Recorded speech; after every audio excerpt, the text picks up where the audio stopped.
दोस्तों, एक समय की बात है जब हनुमानगढ़ी में मंदिर के कंस्ट्रक्शन का काम चल रहा था।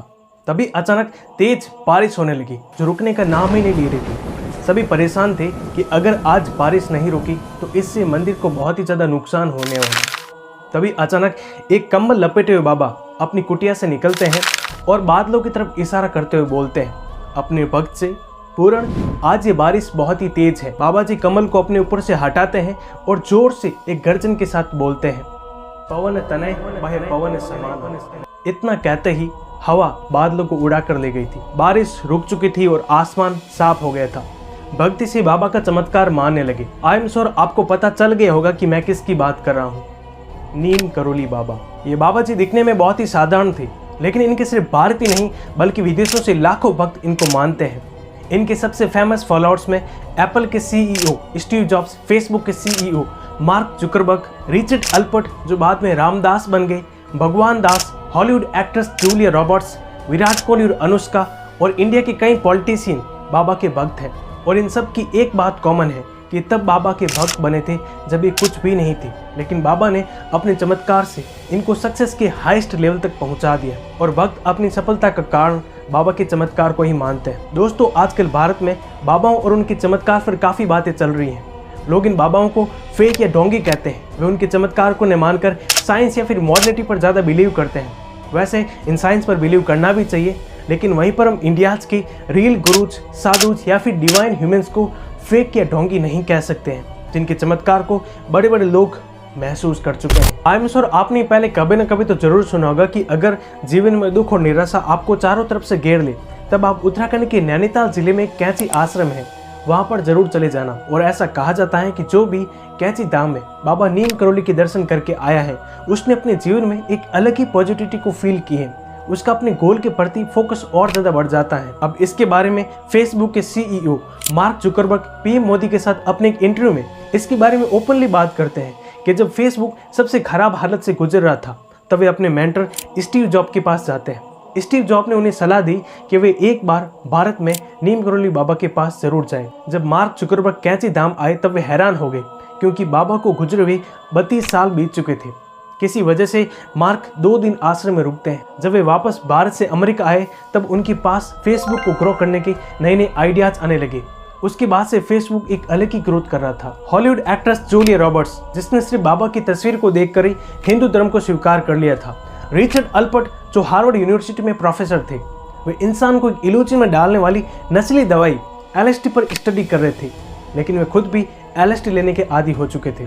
वे अध्यात्म को बहुत ही ज़्यादा पसंद करते थे, इसलिए अध्यात्म की खोज में भारत आते हैं। तब उनकी मुलाकात नीम करोली बाबा से हुई।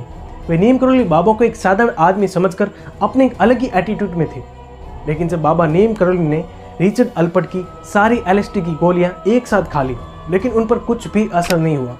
यह देखकर रिचर्ड हैरान थे कि जिस LSD की एक गोली को खाकर कोई भी व्यक्ति अगले 36 घंटे तक किसी को पहचान नहीं पाता है, इन गोलियों को खाकर कोई भी व्यक्ति इल्यूजन में चला जाता है, लेकिन वहीं पर नीम करोली बाबा एकदम नॉर्मल थे। नीम करोली बाबा ने रिचर्ड को कहा, रिचर्ड, नशे में कुछ भी नहीं रखा है, अगर नशा करना ही है तो अध्यात्म का नशा करो।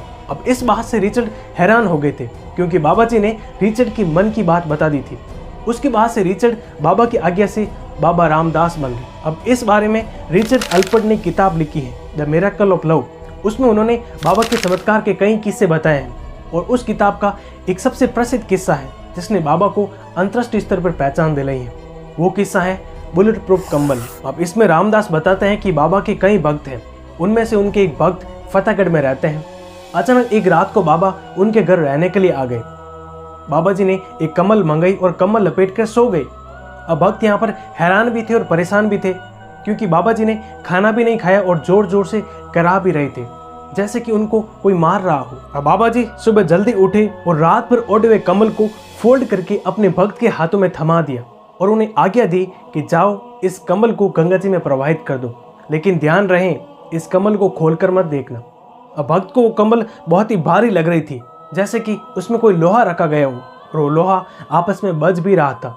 लेकिन अब बाबा जी की आज्ञा थी तो टाल कैसे सकते हैं। उस भक्त ने वो कंबल गंगा जी में प्रवाहित कर दी। दरअसल में मिरेकल ऑफ लव में रामदास ने घटना 1943 की बताई थी। उस समय द्वितीय विश्व चल रहा था। बर्मा फ्रंट पर ब्रिटिश सैनिकों की तरफ से कई भारतीय सैनिकों ने भी भाग लिया था और अब उसी युद्ध में नीम करोली बाबा के एक भक्त का बेटा भी तैनात था। अब इस बारे में उस भक्त ने बाबा को अपनी चिंता बताई तो बाबा जी बोले, चिंता ना करो, आपका बेटा 1 महीने में सुरक्षित वापस लौट आएगा। और चमत्कार, वास्तव में उनका बेटा द्वितीय विश्व युद्ध से सुरक्षित लौट आया। उसने आते ही अपने माता पिता को उस रात उसके साथ हुए एक चमत्कार के बारे में बताया। उसने बताया कि एक रात बहुत ही भयानक युद्ध चल रहा था और उसी युद्ध में वह अकेला जापानी सैनिकों के बीच में फंस गया था। जापानी सैनिक उस पर अंधाधुंध गोलियां चला रहे थे, लेकिन उसे एक भी गोली छू तक नहीं पाई। और अगले दिन ब्रिटिश सैनिक उसकी सहायता के लिए आ गए और अब इतना सुनते ही उस सैनिक की माता पिता की आंखों से आंसू निकल आए और अब उन्हें ठीक से समझ में आ गया था कि उस रात को बाबा जोर से क्यों करा रहे थे और सुबह वो कंबल लोहे के जैसे क्यों बज रही थी। दोस्तों, इसके अलावा बाबा जी ने कई चमत्कार करके दिखाए थे, जैसे कि एक बार बाबा जी को ट्रेन से उतार दिया था, तब वो ट्रेन बाबा जी की आज्ञा के बिना आगे तक नहीं बढ़ पाई थी। दूसरा, एक बार भंडारे में घी कम पड़ गया था, तब बाबा जी ने कहा कि उसके अंदर सिपरा नदी का जल मिला दो और वो पानी बाद में घी में बदल गया था। और सबसे फेमस लैरी ब्रिलियंट, जो एक अमेरिकी राइटर और एक टेक्नोलॉजिस्ट है, उन्होंने इसके बारे में ओपनली बात की है कि उस दौर में एक बहुत ही भयंकर महामारी फैली हुई थी जिसका नाम था चेचक। इसकी वजह से 100 सालों में 50 करोड़ लोग मारे जा चुके थे। अब आप जानते होंगे कि लैरी ब्रिलियंट, जिसने चेचक के एलिमिनेशन में सबसे बड़ा योगदान दिया था, उन्होंने अपने एक इंटरव्यू में इसके बारे में बताया कि वो चेचक के बारे में कुछ भी नहीं जानते थे, लेकिन बाबा जी के आशीर्वाद से उन्होंने इसी पॉसिबल कर दिखाया। दोस्तों, नीम करोली बाबा की गणना 20वीं शताब्दी के सबसे महान संतों में होती है। इनका जन्म 1900 के आसपास उत्तराखंड के फिरोजपुर जिले के अकबरपुर गांव में एक अमीर ब्राह्मण परिवार में हुआ था। उनके माता पिता ने मात्र 11 वर्ष की आयु में ही इनका विवाह करवा दिया था, लेकिन बाबा को बाहर घूमना पसंद था, इसलिए वे अपनी कम आयु में ही भ्रमण करने निकल पड़े।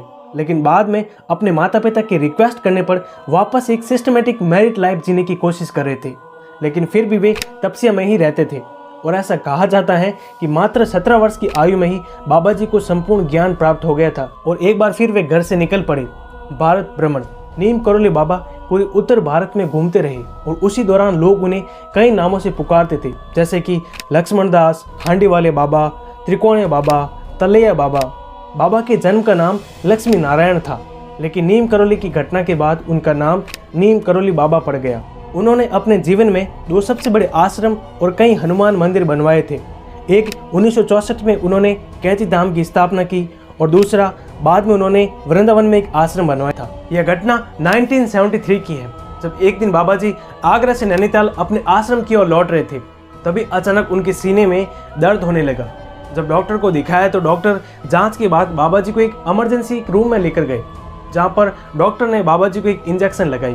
अब अस्पताल के कर्मचारी बता रहे थे कि बाबा जी डायबिटिक कोमा में थे, लेकिन उनकी पल्स ठीक चल रही थी। और अचानक बाबा जी अपने बेड से उठ गए और अपने चेहरे से ऑक्सीजन मास्क और अपनी आर्म से बीपी मापने वाली बैंड को यह कहते हुए खींच लिया कि बेकार है, यानी कि यूजलेस। आफ्टर दिस बाबा जी ने गंगाजल मांगा, लेकिन वहाँ पर गंगाजल नहीं था। तो बाबा जी ने अपने हाथ में नॉर्मल वाटर लेकर जोर जोर से एक मंत्र का जाप करने लगे, ओम जय जगदीश हरे। और हर बार उनकी पिच कम होती गई और धीरे धीरे बाबा जी का चेहरा शांत हो गया और सुबह के ठीक 1:15 बजे बाबा जी अनंत समाधि की ओर लौट चले। बाबा जी का समाधि मंदिर वृंदावन के एक आश्रम में बनाया गया, जहाँ पर लाखों भक्त उनके दर्शन के लिए आते हैं। लोग कहते हैं कि बाबा जी दिखने में भले ही साधारण थे, लेकिन उनके पास कई चमत्कारिक सिद्धियां थी, जैसे कि एक ही समय पर एक से अधिक जगहों पर दिखाई देना, कम समय में कहीं पर भी पहुंच जाना, अपने भक्तों की मन की बात जान लेना और अपने भक्तों के फिजिकल और इमोशनल एलिमेंट को हील कर देना। अब बाबा जी की इन्हीं चमत्कारिक सिद्धियों की वजह से लोग बाबा जी को हनुमान जी का अवतार मानते हैं। और वैसे भी बाबा जी स्वयं हनुमान जी के परम भक्त थे और उन पर हनुमान जी की असीम कृपा थी। दोस्तों, नीम करोली बाबा की टीचिंग्स काफ़ी सिंपल और प्रोफाउंड थी। उन्होंने प्रेम, करुणा और दूसरों की सेवा के महत्व पर जोर दिया और उन्होंने अपने फॉलोअर्स को एनकरेज किया कि वे सभी ह्यूमन बीइंग्स में गॉड यानी परमात्मा को देखें और भगवान के साथ एक कनेक्शन बनाएं, जिससे उनके सारे कष्ट ऑटोमेटिकली दूर हो जाएंगे। तो दोस्तों, ये थी नीम करोली बाबा और उनके चमत्कार की कहानियाँ। अब आप इस विषय पर क्या राय रखते हैं, इस विषय पर क्या सोचते हैं? क्या नीम करोली बाबा सच में हनुमान जी के अवतार थे? क्या सच में उनके पास हनुमान जी की तरह सिद्धियाँ थी? Leave a comment below, I will reply to it. If you like this video, then thumbs up to it. Share this video with your friends and families. और ऐसे ही अपनी क्यूरियोसिटी को अनलीश करने के लिए do subscribe KD Rathore channel.